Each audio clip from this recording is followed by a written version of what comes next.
എന്റെ online crash കോഴ്സിലേക്ക് സ്വാഗതം. അപ്പൊ ഇന്ന് നമ്മൾ ഡിസ്കസ് ചെയ്യാൻ പോകുന്നത് ഭിന്നസംഖ്യകളുമായി ബന്ധപ്പെട്ട് വരുന്ന കുറച്ച് ഫാക്ടുകളാണ് കേട്ടോ. അപ്പൊ ആദ്യത്തിൽ നോക്കിക്കോളൂ. നമുക്ക് PSC പരീക്ഷകൾ വരുന്ന ഒരു മോഡൽ ക്വസ്റ്റ്യൻ ആണ്.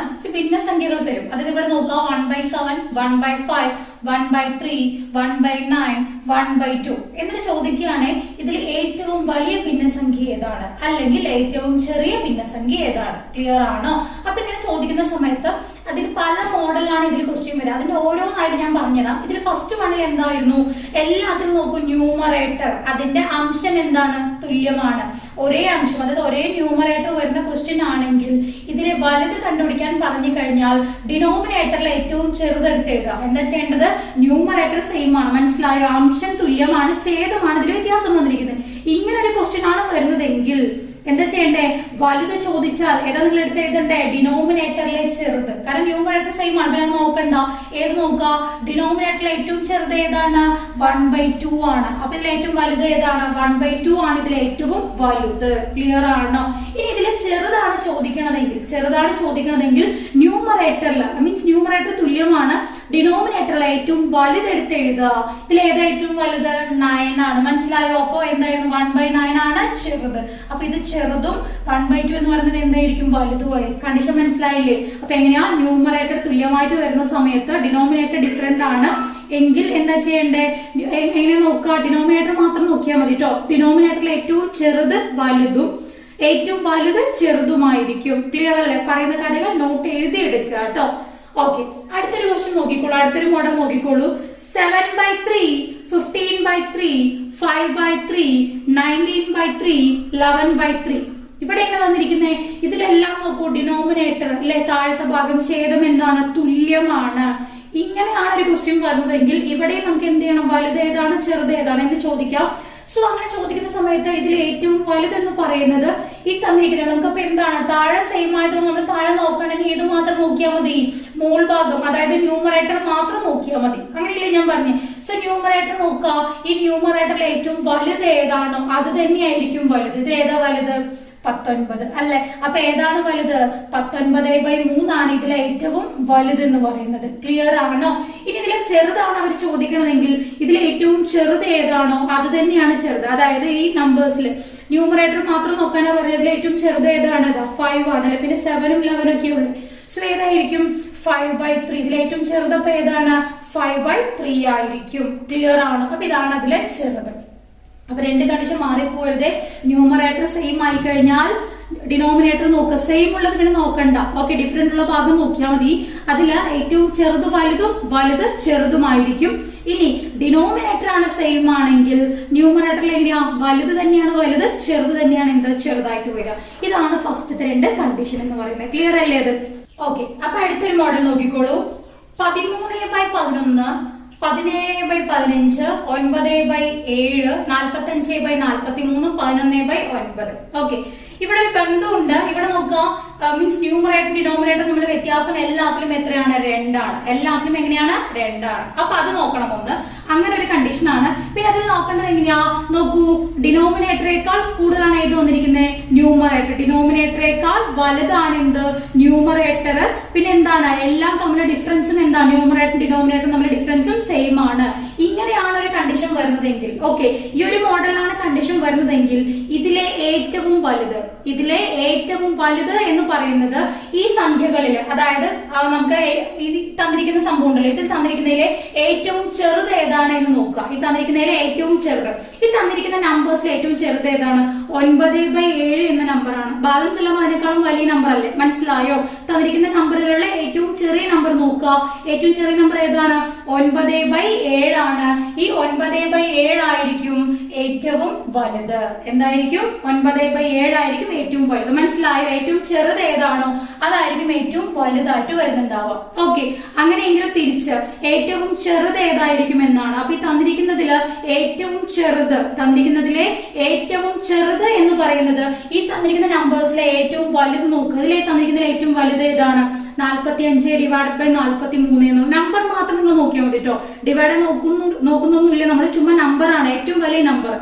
ഏതെങ്കിലും നോക്കിയോ, ഡിനോമിനേറ്ററിൽ ന്യൂമറേറ്ററിൽ ഏതെങ്കിലും ഒരു നമ്പർ നോക്കിയാൽ മതി. നോക്കുക, ഇതിൽ ഏറ്റവും വലുത് ഏതാണ്? 45. ഇനി നിങ്ങൾ താഴെയാണ് നോക്കുന്നതെങ്കിൽ 43. എങ്ങനെയാണെങ്കിലും അത് തന്നെയാണ് വലുത് അല്ലെ. അപ്പൊ ഏറ്റവും വലുത് ഏതാണ്? 45/43 എന്നതാണ് ഏറ്റവും തന്നിരിക്കുന്നതിൽ എന്ത് വലിയ നമ്പേഴ്സ്. അപ്പൊ അതായിരിക്കും ഇതിലെ ഏറ്റവും ചെറുത്. ഓക്കെ, ഒന്നുകൂടി ഞാൻ പറയാൻ ശ്രദ്ധിക്കുക. തന്നിരിക്കുന്നതിൽ എങ്ങനെയായിരിക്കണം? ന്യൂമറേറ്ററും ഡിനോമിനേറ്ററും തമ്മിലുള്ള അംശവും ഛേദവും തമ്മിൽ വ്യത്യാസം തുല്യമാണ്. അങ്ങനെ ഒരു കേസ് ആണെങ്കിൽ പിന്നെന്താ നോക്കണ്ടേ? ഡിനോമിനേറ്ററേക്കാൾ ന്യൂമറേറ്റർ വലുതാണോ, അല്ലെ മുകളിൽ തന്നിരിക്കുന്ന നമ്പർ വലുതാണോ എന്ന് നോക്കാം. അങ്ങനെ മുകളിൽ തന്നിരിക്കുന്ന നമ്പർ വലുതാണെങ്കിൽ കണ്ടീഷൻ എങ്ങനെയാ പറഞ്ഞേ? ഇതിലെ ഏറ്റവും ചെറുതെടുത്ത് എഴുതാം. ആ ചെറുതായിരിക്കും ഏറ്റവും വലുത്. ചെറുതെന്ന് പറയുന്നത് എന്തായിരിക്കും? വലുതായിരിക്കും അതിലെ ചെറുതെന്ന് പറയുന്നത്. ക്ലിയർ ആണോ?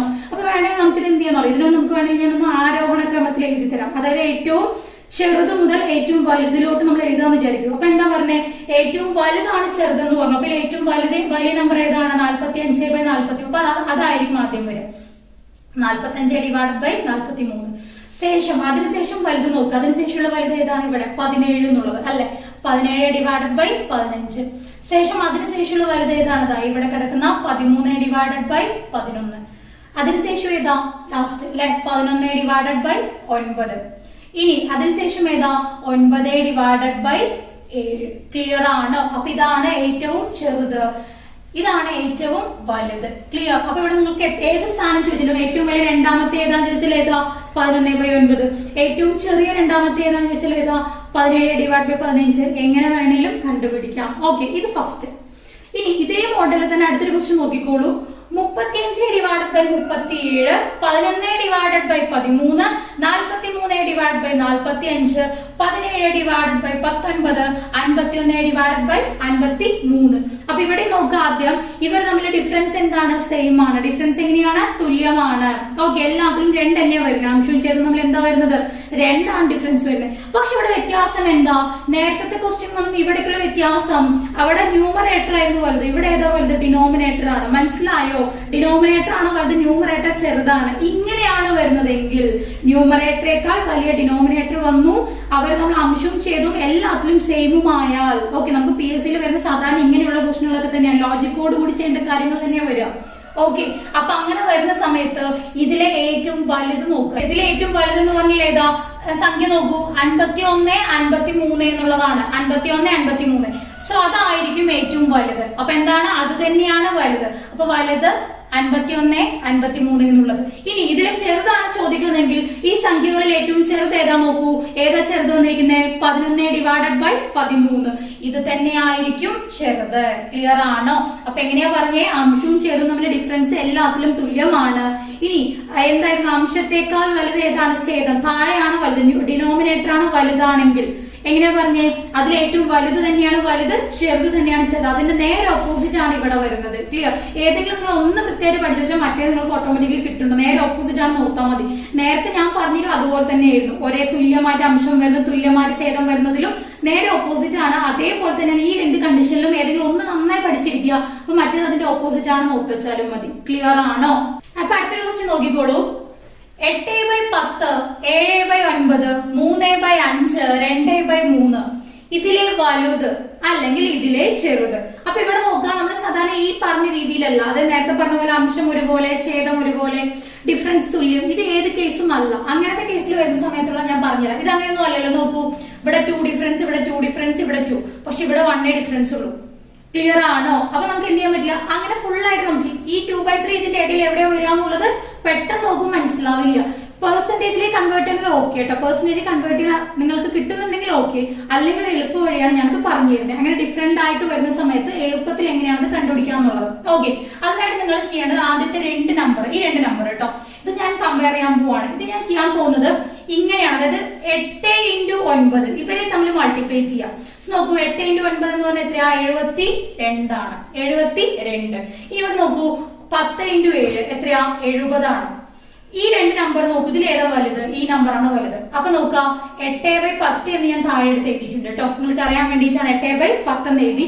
ഇനി ഈ 2 നമ്പർ കമ്പയർ ചെയ്ത് കഴിഞ്ഞു. ഇനിയിപ്പോ ഏതാ കമ്പയർ ചെയ്യാൻ പോണ? ഇതിനെ കമ്പയർ ചെയ്യാം. നമ്മളോട് വലുതാ ചോദിച്ചു, അതുകൊണ്ട് വലുത് ഞാൻ എടുത്ത് എഴുതി കേട്ടോ. 3/5. ഇനി ഞാൻ നേരത്തെ ഇതേ ചെയ്ത ഇതേ പ്രവൃത്തി, അതായത് എന്താ ചെയ്യണ്ടേ? 8 × 5 എത്ര വരുന്നത് 40. 10 × 3 എത്ര വരുന്നത് 30 വരുന്നത്. ഇതിലെ വലിയ സംഖ്യ ഏതാണ്? 8/10 തന്നെയാണ്. ഞാൻ വീണ്ടും 8/10 എന്ന് എടുത്ത് എഴുതിയിട്ടുണ്ട്. ഇനി ഒരു നമ്പറും കൂടി കമ്പയർ ചെയ്യാനുണ്ട്. ഏതാണ്? 2/3 അല്ലെ? 2/3 2/3. ജസ്റ്റ് നോക്കൂ, 8 × 3 അല്ലെ? 8 × 3 എന്ന് പറഞ്ഞാൽ എത്ര? 24. 10 × 2 എന്ന് പറഞ്ഞാൽ എത്ര? 20. അപ്പൊ ഏറ്റവും വലുത് ഏതാണ്? 8/10 ആണ്. ആ വലുത് മാത്രം നോക്കിയത്. ഇതൊരു സിമ്പിൾ പ്രോബ്ലം ഞാൻ എടുത്തിരിക്കുന്നത്. കാരണം നമുക്ക് കാണുമ്പോൾ ഇതിൽ നിന്നും പെർസെന്റേജിൽ കൺവേർട്ട് ചെയ്യാൻ അറിയുന്നവർക്ക് അത് പെർസെന്റേജ് നോക്കി അറിയാം ഇതാണ് വലുതെന്നുള്ളത്. അങ്ങനെ കൺഫ്യൂഷൻ വരികയാണെങ്കിലാണ് ഇതുപോലെ ചെയ്യാൻ. മനസ്സിലായ? കൺഫ്യൂഷൻ ഒന്നും ചെയ്യണ്ട. ഇതിപ്പോ ഡയറക്റ്റ് ആയിട്ട് നമ്മൾ എന്ത് ചെയ്തിട്ടുള്ളൂ? രണ്ട് നമ്പറിനെ തമ്മിൽ കമ്പയർ ചെയ്ത് പോയിരിക്കുകയാണ്. അപ്പൊ 2 നമ്പർ നോക്കുക, അതിലെ വലുതെടുത്ത് എഴുതി. അടുത്ത എന്താ? ആ വലുതും അടുത്ത നമ്പറും കൂടി നോക്കി അതിലെ വലുതെടുത്ത് എഴുതുക. ആ രീതിയിൽ പോയി.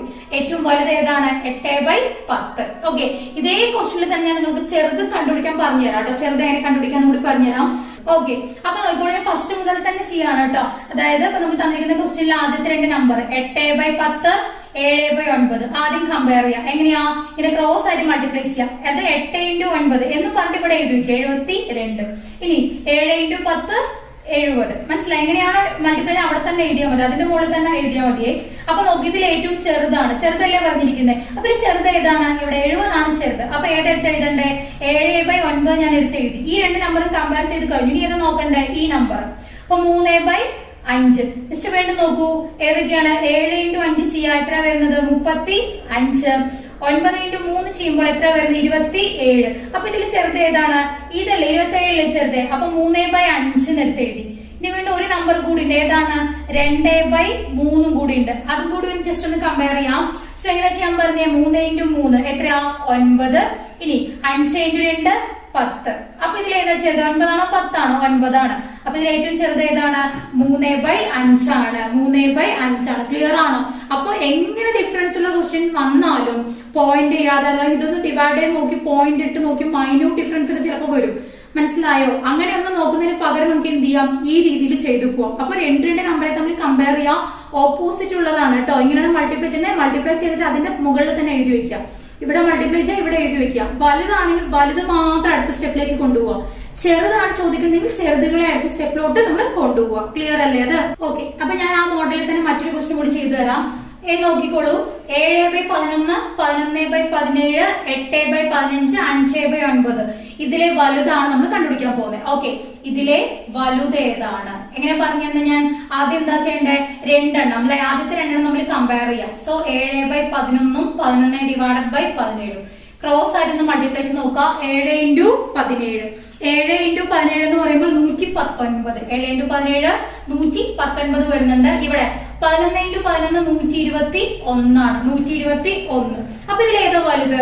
11/17 എന്നുള്ളതാണ് അല്ലെ വലുത് അല്ല? ഈ 2 നമ്പറിലും ഏറ്റവും വലുത് ഏതാണ്? ഇതല്ലേ? അപ്പൊ അടുത്ത് എന്താ ചെയ്യേണ്ടത്? ആ നമ്പറാണ് ഞാൻ എഴുതിയിരിക്കുന്നത്. 11/17 എടുത്ത് എഴുതി. ഇനി അടുത്ത നമ്പർ ഏതാണ്? 8/15 8/15 ആണ് അടുത്ത് വരുന്നത്. ഓക്കെ, അപ്പൊ ഇനി നമ്മൾ കമ്പയർ ചെയ്യാൻ പോകുന്നത് ഇവരെ തമ്മിലാണ്. ഇത് 2 തമ്മിൽ കമ്പയർ ചെയ്യണം. അപ്പൊ എന്താ ചെയ്യണ്ടേ? 11 × 15 ചെയ്യുക. 11 × 15 എന്ന് പറയുന്നത് 165 ആണ്. 165. അപ്പൊ ഇതിന്റെ കൂട്ടത്തിൽ മറ്റൊരു കാര്യം പറഞ്ഞതാ, ഏതൊരു സംഖ്യനെയും 11 കൊണ്ട് ഗുണിക്കാൻ നിങ്ങൾ എന്താ ചെയ്യേണ്ടതെന്ന് അറിയോ? ആ സംഖ്യ എടുത്ത് എഴുതുക. അപ്പൊ 15 × 11 എന്ന് പറയുമ്പോൾ നിങ്ങൾ 15 എടുത്ത് എഴുതാം. എന്നിട്ട് 15ന് ഒരു സ്ഥാനം മാറ്റി വീണ്ടും 15 ഇടാം. എന്നിട്ട് ജസ്റ്റ് ആഡ് ചെയ്യാം. കണ്ടോ? ആക്ച്വലി നമ്മൾ മൾട്ടിപ്ലൈ ചെയ്യേണ്ട സാധനം ചെയ്തില്ല എന്ന് അടുത്ത സ്റ്റെപ്പ് മാത്രം ചെയ്തതാണ്. അപ്പൊ ഇങ്ങനെ പഠിച്ചു വെച്ചോളൂ. ഒന്ന് എഴുതാൻ ഒരു സ്ഥാനം മാറ്റിയിട്ട് അതേ സംഖ്യ തന്നെ എഴുതാൻ ജസ്റ്റ് ആഡ് ചെയ്തിട്ട്. അപ്പൊ നമുക്ക് 165. ഇനിയിപ്പോ എന്താ ചെയ്യണ്ടേ? 17 × 8 17 × 8 എന്ന് പറഞ്ഞാൽ എത്രയാ? 136. 136. ഇനി എന്താ ചെയ്യണ്ടേ? ഇതിലും വലുത് അല്ലെ? നമ്മൾ വലുതല്ലേ കണ്ടുപിടിക്കാൻ പോകുന്നത്. അപ്പൊ ഇതിൽ വലുത് ഇത് തന്നെയാണ്. ഇതല്ലേ വലുത്? 11/17 ആണ്. അപ്പൊ അടുത്ത സ്റ്റെപ്പിലോട്ട് 11/17 തന്നെയാണ് വരുന്നത്. ഓക്കെ, അതിൽ ഏതുമായിട്ട് കമ്പയർ ആണ്? ഇനി ഒരു നമ്പർ കൂടി ഉള്ളൂ, 5/9 ഉണ്ട് അല്ലെ? അപ്പൊ 5/9 മാറ്റി ഒന്ന് ജസ്റ്റ് എന്ത് ചെയ്യാ? കമ്പയർ ചെയ്യാം. കമ്പയർ ചെയ്യുന്ന സമയത്ത് നോക്കുക, 11 × 9 എത്രയാ? 99 ആണ്. ഇനി 17 × 5 17 × 5 എന്ന് പറഞ്ഞാൽ എത്രയാ? 85. അപ്പൊ ഇവിടെ ഞാൻ ഒരു ലോജിക്ക് പറഞ്ഞാൽ, ഏതൊരു സംഖ്യനെയും 5 കൊണ്ട് ഗുണിക്കാൻ പറഞ്ഞാൽ, ഏതൊരു സംഖ്യനെയും 5 കൊണ്ട് ഗുണിക്കാൻ ആ സംഖ്യയുടെ പകുതി എടുത്ത് എഴുതുക. പകുതി എന്ന് പറഞ്ഞാൽ 17ന്റെ പകുതി എത്രയാ?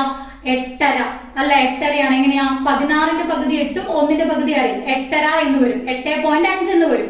എന്നിട്ട് ആ ഒരു സ്ഥാനം കൊണ്ട് മാറ്റി കൊടുക്കുക. മനസ്സിലായോ? ആ ഒരു പോയിന്റ് വന്നില്ലേ, ആ സ്ഥാനം മാറ്റി. അതായത് മീനിങ് ഒരു 0 ഇട്ട് കൊടുക്കുക എന്നാണ്. ഒരു സ്ഥാനം ഉള്ളത് കൊണ്ട് ഫോർ എക്സാമ്പിൾ നമുക്ക് വന്നത് 85 എന്നായിരുന്നു എന്ന് വിചാരിക്കും. ഇവിടെ 170 ആണ്. അപ്പൊ 85 എന്നാണെങ്കിൽ നമ്മൾ എന്താ ചെയ്യേണ്ടത്? ഒരു 0 ഇട്ട് കൊടുക്കുകയാണ്. ഇനിയിപ്പോ നമുക്ക് വന്നത് 8.5 ആയതുകൊണ്ട് 0 ഇട്ട് കൊടുക്കുന്നതിന് പകരം എന്ത് ചെയ്തു? ആ പോയിന്റ് ഞാൻ അങ്ങോട്ട് മാറ്റി. മനസ്സിലായോ? ഒരു 0 ഇട്ട് കൊടുക്കുക എന്നാണ് എന്റെ മീനിങ്. ക്ലിയർ? സോ ആ രീതിയിൽ. അപ്പൊ 85 ഇതിലേതോ വലുത് നോക്കൂ. ഇതിലേതോ വലുത്? 11/17. കാരണം 99 തന്നെയല്ലേ വലുത്. അപ്പൊ ഇതില് തന്നിരിക്കുന്നതിൽ ഏറ്റവും വലുത് ഏതാണ്? 11/17 ആയിരിക്കും. 11/17. ക്ലിയർ അല്ലേ? ഇനി നമ്മൾ ഇതേ ക്വസ്റ്റിനിൽ തന്നെ നമ്മൾ ചെറുത് കണ്ടുപിടിക്കാൻ പോവാണ് കേട്ടോ. സോ ഇതിലെ ചെറുത് ഏതാണ്? അപ്പൊ നേരത്തെ പറഞ്ഞ പോലെ ആദ്യത്തെ രണ്ടെണ്ണം ഞാൻ എടുത്ത് എഴുതുകയാണ്.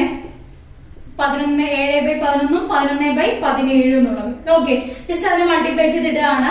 സോ ആദ്യം ആ രണ്ട് നമ്പറിൽ സോ നോക്കൂ, 7 × 17. 7 × 17 എന്ന് പറഞ്ഞാൽ ഓൾറെഡി നമ്മൾ എഴുതിയതാണ്. 119 ആണ്. 11 × 11 എന്ന് പറഞ്ഞാൽ 121. ഇതിലെന്താ ചെയ്യണ്ടേ? ചെറുത് എടുത്ത് എഴുതുക അല്ലെ? നമുക്ക് ചെറുതല്ലേ ആവശ്യം. അപ്പൊ ഇത് ഈ നമ്പറിൽ ചെറുത് ഇതല്ലേ. അപ്പൊ ഏതാ എഴുതണ്ടേ? 7/11. ഇനി അടുത്ത നമ്പർ എടുത്ത് എഴുതൂ. 8/15. ജസ്റ്റ് മൾട്ടിപ്ലൈ ചെയ്യാം. 7 × 15. 7 × 15 എന്ന് പറഞ്ഞാൽ 105. 8 × 11 എന്ന് പറഞ്ഞാൽ 88. അപ്പൊ ഇതിലേതാ ചെറുത്? 88 ആണ്. അപ്പൊ അടുത്ത എന്താ? 8/15. അടുത്ത നമ്പർ ഏതാണ് കമ്പയർ ചെയ്യാനുള്ളത്? 5/9 അല്ലെ? 5/9. ഇവിടെ എന്താ ചെയ്യേണ്ടത്? Just multiply ചെയ്തിടുക. സോ നോക്കൂ, 8 × 9 എത്രയാ? 72 ആണ്. 8 × 9 72. ഇനി 15 × 5 ആണെങ്കിൽ എത്ര വരും? 75 വരും അല്ലെ? ഇതിൽ ഏറ്റവും ചെറുത് ഏതാണ്? 8/15. ചെറുത് ഏതാണ്? 8. കാരണം 72 അല്ലേ ചെറുത്. അപ്പൊ ഇതിന്റെ ആൻസർ ഏതാ? 8/15. ക്ലിയർ ആണോ? അപ്പൊ എങ്ങനെ ക്വസ്റ്റ്യൻ ഈ മോഡല് ഏത് തരത്തിൽ വന്നാലും ഈ ഒരു രീതിയിൽ നമുക്ക് എന്ത് ചെയ്യാം? സിമ്പിൾ ആയിട്ട് നമുക്ക് ഇത് ചെയ്തു പോകും. ജസ്റ്റ് ഇങ്ങനെ 2ഉം 3ഉം സ്റ്റെപ്പായിട്ട് എഴുതണമെന്ന് വിചാരിക്കണ്ട. എന്താണ്? ജസ്റ്റ് കമ്പാരിസൺ മാത്രം നമ്മൾ ചെയ്യുന്നുള്ളൂ. വേറെ ഒന്നും നമ്മൾ അതിൽ ചെയ്യുന്നില്ല. ഇതൊക്കെ ആക്ച്വലി ഡിവൈഡ് ചെയ്യാൻ വന്നു കഴിഞ്ഞാൽ ഒരുപാട് പോയിന്റുകൾ വരും, ഒരുപാട് കാൽക്കുലേഷൻ വരും. അതിനേക്കാൾ എത്രയോ സിമ്പിൾ ആണ് ജസ്റ്റ് മൾട്ടിപ്ലൈ ചെയ്യാന്നുള്ളത്. ക്ലിയർ അല്ലേ? അപ്പൊ ഇതിൽ ചെറുത് 8/15 ആണ്. ഓക്കെ, അപ്പൊ അടുത്തൊരു ക്വസ്റ്റ്യൻ നോക്കിക്കോളൂ. 3/4 6/11 9/22 HCF എത്രയാണ്? ഉസാഗ. ഓക്കെ, അപ്പൊ ഇവിടെ നോക്കാം. ഇങ്ങനെ നമ്മളോട് ഭിന്നസംഖ്യയുടെ ഉസാഗ കണ്ടുപിടിക്കാൻ പറഞ്ഞു കഴിഞ്ഞാൽ ആദ്യം നിങ്ങൾ ചെയ്യേണ്ടത് ആ തന്നിരിക്കുന്ന ഒരു ഛേദം ഉണ്ടല്ലോ, മുകളിൽ കാണുന്ന ഛേദം, അതിന്റെ HCF ഡിവൈഡഡ് ബൈ താഴെയുള്ളതിന്റെ LCM. മനസ്സിലായോ? ഭിന്നസംഖ്യകളുടെ HCF കണ്ടുപിടിക്കാൻ പറഞ്ഞ എന്താ ചെയ്യണ്ടേ? കണ്ടുപിടിക്കാൻ പറഞ്ഞ HCF ആയതുകൊണ്ട് മുകളിൽ ഏത് തന്നെ കണ്ടുപിടിച്ചോളൂ, HCF. താഴെ ഏതാ കണ്ടുപിടിക്കേണ്ടേ? LCM ആയിരിക്കും. ക്ലിയർ? സോ ആ ചെയ്താൽ കിട്ടുന്നതാണ് അതിന്റെ HCF എന്ന് പറയുന്നത്. ക്ലിയർ ആണോ? അപ്പൊ നോക്കൂ, മുകളിലുള്ളതിന്റെ HCF നമ്മൾ ഉസാഗ ഓൾറെഡി ക്ലാസ് എടുത്തുകൊണ്ട് അത് എങ്ങനെയൊക്കെയായിരുന്നു ഞാൻ പറഞ്ഞു തന്നിട്ടുണ്ട്. നോക്കാം, 3, 6, 9 ഇങ്ങനെയുള്ള സംഖ്യകൾ, അതായത് ബന്ധമുള്ള മൾട്ടിപ്പിൾ പോലെയൊക്കെ നമുക്ക് തോന്നുന്ന സംഖ്യകൾ കണ്ടു കഴിഞ്ഞാൽ നിങ്ങൾ ആദ്യം എന്താ ചെയ്യേണ്ടേ? അതിൽ ഏറ്റവും ചെറുതെടുക്കുക. ഉസാഗ കണ്ടുപിടിക്കാൻ പറഞ്ഞു കഴിഞ്ഞാൽ ബന്ധമുള്ള സംഖ്യകളായിട്ട് നിങ്ങൾക്ക് തോന്നിയാൽ അല്ലെങ്കിൽ ഡയറക്റ്റ് ആയിട്ട് കണ്ടുപിടിക്കേണ്ടി വരും. അല്ല, അങ്ങനെയല്ല, നമുക്ക് ഇതിൽ ബന്ധമുള്ള ഒരു സംഖ്യ, കാരണം 3, 6, 9 എല്ലാം 3ന്റെ മൾട്ടിപ്പിൾ തന്നെയാണ് അല്ലെ? അപ്പൊ അങ്ങനെ നിങ്ങൾക്ക് തോന്നി നിങ്ങൾ എന്ത് ചെയ്യുക? അതിൽ ഏറ്റവും ചെറുതെടുക്കുക. ഇതിൽ ഏറ്റവും ചെറുത് ഏതാണ്? 3 ആണ്. ഇനി നിങ്ങൾ എന്താ ചെയ്യേണ്ടേ? ഈ 3, അതായത് 6/3 പോകുന്നുണ്ടോ നോക്കുക. പോകുന്നുണ്ട്. 9/3 പോകുന്നുണ്ടോ? പോകുന്നുണ്ട്. അപ്പൊ HCF ഏതന്നെയായിരിക്കും? 3 തന്നെയായിരിക്കും. ക്ലിയർ? എങ്ങനെ മനസ്സിലായില്ലേ? ഏറ്റവും ചെറുതെടുക്കുക. ആ ചെറുത് കൊണ്ട് മറ്റുള്ള എല്ലാത്തിനെയും നമുക്ക് ഡിവൈഡ് ചെയ്യാൻ പറ്റുന്നുവെങ്കിൽ അത് തന്നെയാണ് HCF. അപ്പൊ ഞാൻ ഉറപ്പിച്ചു, ഏത് HCF? 3 ആണ്. ഇനി താഴെ നോക്കുക, LCM എന്നാ ഞാൻ പറഞ്ഞു. താഴെ എന്താ ചെയ്യേണ്ടത്? LCM ഞാൻ എങ്ങനെ കണ്ടുപിടിക്കണം എന്നുള്ള ഡയറക്റ്റ് ആൻഡ് ഇൻഡയറക്റ്റ് മെത്തേഡ് ഒക്കെ ഞാൻ പറഞ്ഞു തന്നിട്ടുണ്ട്. അപ്പൊ ഈ പ്രോബ്ലത്തിൽ ഏതാ നോക്കാം. 4, 11, 22. ഓക്കെ, ഇവിടെ നോക്കിയപ്പോൾ 11, 22 ബന്ധമുള്ള സംഖ്യകളൊക്കെ തന്നെയാണ്. ഓക്കെ, അപ്പൊ ഇവിടെ നിങ്ങൾ എന്താ ചെയ്യേണ്ടതെന്ന് അറിയോ? ഇതിൽ ഏറ്റവും വലുതെടുക്കുക. ഏതെടുക്കണ്ടേ? വലുതെടുക്കുക. ഓക്കെ, എന്നിട്ട് നോക്കുക, 22/11 പോകുന്നുണ്ടോ? പോകുന്നുണ്ട്. പക്ഷെ 22/4 എന്തില്ല? കറക്റ്റ് ആയിട്ട് വെട്ടി പോവില്ല. അപ്പൊ ഏതല്ല? 22 അല്ല. തൊട്ടടുത്ത് നിങ്ങൾ ചെയ്യേണ്ടത് 22 × 2 അടുത്ത മൾട്ടിപ്പിൾ എടുക്കുക എന്നുള്ളതാണ്. 22 × 2 എത്രയാണ്? 44. 22 × 2 എത്രയാണ്? 44. അപ്പൊ എന്താ ചെയ്യേണ്ടത്? 44/11 പോകുന്നുണ്ടോ? പോകുന്നുണ്ട്. 4 തവണ പോകുന്നുണ്ട് അല്ലെ? 44/4 പോകുന്നുണ്ടോ? പോകുന്നുണ്ട്. എത്ര തവണ? 11 തവണ പോകുന്നുണ്ട്. പൂർണ്ണമായും വെട്ടി പോകുന്നുണ്ട്. അപ്പൊ പിന്നെ ഇതിന്റെ LCM ഏതായിരിക്കും? 44 ആയിരിക്കും. അപ്പൊ ഏതാണ് ആൻസർ?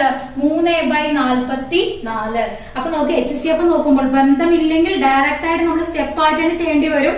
ഇങ്ങനെ പരസ്പരം ബന്ധമുള്ള സംഖ്യ ആണെങ്കിൽ എന്താ നോക്കണ്ടേ, ഏറ്റവും ചെറുത് നോക്കുക, എടുക്കുക, എന്നിട്ട് എന്താ ചെയ്യണ്ടേ, മറ്റുള്ളത് കൊണ്ട് അല്ലെ, മറ്റുള്ള സംഖ്യകളെല്ലാം ആ ചെറുത് കൊണ്ട് നമുക്ക് ഡിവൈഡ് ചെയ്യാൻ പറ്റുന്നുണ്ടോ, ഉണ്ടെങ്കിൽ അത് തന്നെയാണ് HCF. LCM നോക്കുമ്പോൾ എങ്ങനെയാ, ഏറ്റവും വലുതെടുക്കുക, ആ വലുതിനെ മറ്റുള്ള സംഖ്യകൾ കൊണ്ടെല്ലാം ഡിവൈഡ് ചെയ്യാൻ പറ്റുന്നുണ്ടോ എന്ന് നോക്കുക, ഉണ്ടെങ്കിൽ അതാണ് LCM. പറ്റുന്നില്ലെങ്കിൽ അതിന്റെ അടുത്ത മൾട്ടിപ്പിൾ. മനസ്സിലായോ? 1 or 2 മൾട്ടിപ്പിൾ എടുക്കും, നമുക്ക് ആൻസർ കിട്ടും. ക്ലിയർ ആണോ? ഓക്കെ, അപ്പൊ അടുത്ത ക്വസ്റ്റ്യൻ നോക്കിക്കോളൂ. 5/18, 2/21, 6/3 LCM. അപ്പൊ ഭിന്നസംഖ്യയുടെ LCM ചോദിച്ചാൽ എന്താ ചെയ്യണ്ടേ, നേരത്തെ നേരെ ഓപ്പോസിറ്റ് ആണ്. അവിടെ HCF ആയിരുന്നു, ഇവിടെ LCM ആണ്. അതായത് അംശത്തിന്റെ LCM കണ്ടുപിടിക്കുക. അംശത്തിന്റെ LCM ഡിവൈഡഡ് ബൈ താഴെ ഛേദം വരുന്നില്ലേ, അതിന്റെ HCF കണ്ടുപിടിക്കുക. ക്ലിയർ ആണ്? അവിടെ HCF ഡിവൈഡ് ബൈ LCM ആയിരുന്നു, ഇവിടെ LCM ഡിവൈഡഡ് ബൈ HCF. ഏതാണ് കണ്ടുപിടിക്കാൻ പറഞ്ഞാൽ അതാണ് മുകളിൽ നോക്കാൻ മതി. LCM ആവുമ്പോൾ LCM മുകളിൽ, HCF ആവുമ്പോൾ HCF മുകളിൽ, മറ്റേത് താഴെ വരും. ഓക്കെ, അപ്പൊ നോക്കിക്കോളൂ, ഇവിടെ LCM. അപ്പൊ ഏതിന്റെ LCM? 5, 2, 6ന്റെ LCM കണ്ടുപിടിക്കുന്നത്. 5, 2, 6ന്റെ ആണ് LCM നമുക്ക് കണ്ടുപിടിക്കേണ്ടത്. അപ്പൊ LCM കണ്ടുപിടിക്കാനുള്ള സ്റ്റെപ്പ് ചെയ്തിട്ടുള്ള മെത്തേഡും കാര്യങ്ങളൊക്കെ ഞാൻ നേരത്തെ പറഞ്ഞു തന്നിട്ടുണ്ട്. അപ്പൊ എളുപ്പ വഴിയിൽ എങ്ങനെ കണ്ടുപിടിക്കാന്നുള്ളതിന്റെ ഒരു മോഡലാണിത്. ഓക്കെ, ഇവിടെ നോക്കിക്കോളൂ, 5, 6 ഇതിൽ രണ്ടിലും കോമൺ ഫാക്ടർ ഇല്ല. മനസ്സിലായി? നമ്മൾ കോപ്രൈം നമ്പേഴ്സ് എന്ന് പറയില്ലേ, കോമൺ ഫാക്ടർ ഇല്ലാത്തത്. NLs ആ ഫസ്റ്റ് സംഖ്യകളുടെ ക്ലാസ്സിൽ ഞാൻ പറഞ്ഞിരുന്നു, അതിൽ എന്തില്ല, കോമൺ ഫാക്ടേഴ്സേ വരുന്നില്ല. ഓക്കെ, പിന്നെ 2, 6 നോക്കുക. ആ 2, 6 നോക്കുന്ന സമയത്ത് അവിടെ എന്തുണ്ട്, കോമൺ ഫാക്ടർ ഉണ്ട്. അപ്പൊ ഇങ്ങനെ കോമൺ ഫാക്ടർ ഉള്ളതിൽ ഏറ്റവും ചെറുത് ഏതാണ്? 2. അതിനെന്ത് ചെയ്തോളൂ, നിങ്ങൾ കട്ട് ചെയ്തോളൂ, അത് വേണ്ട. ബാക്കിയുള്ള 2 നമ്മൾ എന്ത് ചെയ്യുക, മൾട്ടിപ്ലൈ ചെയ്തിടുക. മനസ്സിലായോ? കോമൺ ഫാക്ടർ വരുന്നതിൽ ചെറുതിനെ നിങ്ങൾ ഒമിറ്റ് ചെയ്യുക, എന്നിട്ട് എന്ത് ചെയ്യുക, ആ കോമൺ ഫാക്ടർ ഇല്ലാത്തവരെ തമ്മിൽ എന്ത് ചെയ്യുക, മൾട്ടിപ്ലൈ ചെയ്തിടുക. അപ്പൊ കോമൺ ഫാക്ടർ ഏത് ആരിലൊക്കെയാണ്? 5, 6 അവരെ തമ്മിൽ എന്ത് ചെയ്യുക, മൾട്ടിപ്ലൈ ചെയ്യുന്ന സമയത്ത് 30. അതാണ് LCM. കിട്ടിയോ? ഈ ഡിവൈഡഡ് ബൈ താഴെ നോക്കുക, താഴെ HCF ആണ് ആവശ്യം. ഓക്കെ, തന്നിരിക്കുന്ന ഏതാ? 8, 21, 3. കാണുമ്പോൾ തന്നെ അറിയാം ഒരു ബന്ധമുണ്ട് അല്ലെ. മൾട്ടി മീൻസ് നമുക്ക് എന്താണ്, എല്ലാം 3ന്റെ മൾട്ടിപ്പിൾ ആയിട്ട് വരുന്നത് തന്നെയാണ്. കാണുമ്പോൾ തന്നെ ബന്ധം മനസ്സിലാവുന്നതുകൊണ്ട് നിങ്ങൾ ഡയറക്റ്റ് ആയിട്ട് ചെയ്ത് നോക്കേണ്ട കാര്യമൊന്നുമില്ല, ഇവിടെ തന്നെ എടുത്ത് എഴുതാം. എന്താ പറഞ്ഞു തന്നെ, ഇതിലെ ചെറുതെടുക്കുക. ചെറുത് ഏതാണ്? 3. എന്താ ചെയ്യണ്ടേ, ബാക്കിയുള്ള സംഖ്യകളെല്ലാം ആ 3 കൊണ്ട് ഡിവൈഡ് ചെയ്യാൻ പറ്റുമോ എന്ന് നോക്കുക. പറ്റുന്നുണ്ടല്ലോ. 18 ഡിവൈഡ് ബൈ 3, 21 ഡിവൈഡ് ബൈ 3 പൂർണ്ണമായും പോകുന്നുണ്ട്. 3ന്റെ ടേബിളിലെ വാല്യൂസ് തന്നെയാണ് ഇതെല്ലാം. അപ്പൊ ഇതിൽ HCF ഏതായിരിക്കും? ആ 3 ആയിരിക്കും. അപ്പൊ എന്താ വന്നേ, 30 ഡിവൈഡഡ് ബൈ 3. 30 ഡിവൈഡ് ബൈ 3 എന്ന് പറഞ്ഞാൽ എത്രയാ? 10. 30 ഡിവൈഡ് ബൈ 3 10. അപ്പൊ നമ്മൾ ഇതിന്റെ LCM എന്ന് പറഞ്ഞാൽ എത്രയായിരിക്കും? 10 ആയിരിക്കും. ക്ലിയർ അല്ലേ? അപ്പൊ അടുത്തൊരു മോഡൽ നോക്കിക്കോളൂ. 5/9 എത്ര കൂട്ടിയാൽ 495 ലഭിക്കും? അപ്പൊ ഇവിടെ നിങ്ങൾ നോക്കണ്ടേ, ഇവിടെ തന്നിരിക്കുന്നതിൽ നോക്കാം, 5/9 അതായത് അംശത്തെക്കാൾ ഛേദം എന്തായിരിക്കും? വലുത്. ആ രീതിയിലാണ് നമുക്ക് ഇങ്ങനെയുള്ള ക്വസ്റ്റ്യൻസ് വരും. അപ്പൊ ഇങ്ങനെ ഒരു ക്വസ്റ്റ്യൻ വന്നിട്ട് അതിനോട് എത്ര കൂട്ടിയാൽ ഒരു സംഖ്യ ലഭിക്കും എന്ന് ചോദിച്ചാല് നിങ്ങൾ ചെയ്യണ്ടേ, ഈ തന്നിരിക്കുന്ന സംഖ്യ ഉണ്ടല്ലോ അതിൽ നിന്നും 1 മൈനസ് ചെയ്യാം. 1 മൈനസ് ചെയ്യുന്ന സമയത്ത് 495 1 മൈനസ് എത്രയാ? 494 എന്ന് എഴുതി വെക്കാം. എന്നിട്ട് ചെയ്യേണ്ടത് ഇവർ തമ്മിലുള്ള ഡിഫറൻസ് നോക്കി. ഇവർ തമ്മിൽ എത്ര വ്യത്യാസം? 9ഉം 5ഉം തമ്മിൽ എത്ര വ്യത്യാസം? 4 ഡിവൈഡഡ് ബൈ ആ ഡിനോമിനേറ്റർ അതേപോലെ എടുത്ത് എഴുതുക. ക്ലിയർ ആണോ? അപ്പൊ 494 4/9. ക്ലിയർ അല്ലേ? അപ്പൊ എങ്ങനെയായിരിക്കും? അംശത്തേക്കാൾ മുകളിലെ അംശത്തേക്കാൾ വലിയ ഛേദമായിട്ടായിരിക്കും ഇങ്ങനെയുള്ള ക്വസ്റ്റ്യൻസ് വരിക. അങ്ങനെ വന്നു കഴിഞ്ഞാൽ എന്താ ചെയ്യേണ്ടത്? അതിൽ നിന്നും 1 മൈനസ് ചെയ്യാം. എന്നിട്ട് ഇവർ തമ്മിലുള്ള ഡിഫറൻസ് അംശമായിട്ടും ഛേദം അത് തന്നെ എടുത്ത് എഴുതുകയും ചെയ്യാം. ക്ലിയർ? അതേ മോഡലിൽ മറ്റൊരു ക്വസ്റ്റ്യൻ ഞാൻ തന്നിട്ടുണ്ട്, നോക്കുക. ഇവിടെ തന്നിരിക്കുന്നത് എങ്ങനെയാ നോക്കൂ. 11/17 എത്ര കൂട്ടിയാൽ 373 ലഭിക്കും എന്നാണ് ചോദിച്ചിരിക്കുന്നത്. ഓക്കെ, അപ്പൊ എന്താ ചെയ്യാൻ പറഞ്ഞേ? അപ്പൊ നോക്കി, ഇവിടെ നോക്കൂ, അംശത്തെക്കാൾ ഛേദം വലുത് തന്നെയാണ്. അപ്പൊ എന്താ ചെയ്യേണ്ടത്? അവിടെ നിന്ന് 1 മൈനസ് ചെയ്യാം. അതായത് 372 എന്ന് വരും അല്ലെ. ഇനി എന്താ ചെയ്യണ്ടേ? ഇവർ തമ്മിലുള്ള വ്യത്യാസം എടുത്ത് എഴുതാം. ഇവർ തമ്മിൽ 17ഉം 11ഉം തമ്മിലുള്ള വ്യത്യാസം എത്രയാ? 6 ആണ്. ഡിഫറൻസ് 6 ആണ്. 6 എടുത്ത് എഴുതാം. ഡിവൈഡഡ് ബൈ എന്താ ചെയ്യാൻ പറഞ്ഞേ? ആ ഡിനോമിനേറ്റർ അതേപോലെ എടുത്ത് എഴുതാം. സോ 17 372 6/17 ആയിരിക്കും അതിന്റെ ആൻസർ. ക്ലിയർ അല്ലേ? അപ്പൊ നമ്മൾ ഭിന്നസംഖ്യയുമായി ബന്ധപ്പെട്ട് വരുന്ന പല മോഡൽ ക്വസ്റ്റ്യൻസ് ആണ് ഇന്ന് നമ്മൾ ഡിസ്കസ് ചെയ്തത്. അപ്പൊ നിങ്ങൾക്ക് അത് ക്ലിയർ ആവുമെന്ന് വിചാരിക്കുന്നു. അപ്പൊ എന്തെങ്കിലും ഡൗട്ട് ഉണ്ടെങ്കിൽ ചോദിക്കുക. Thank you.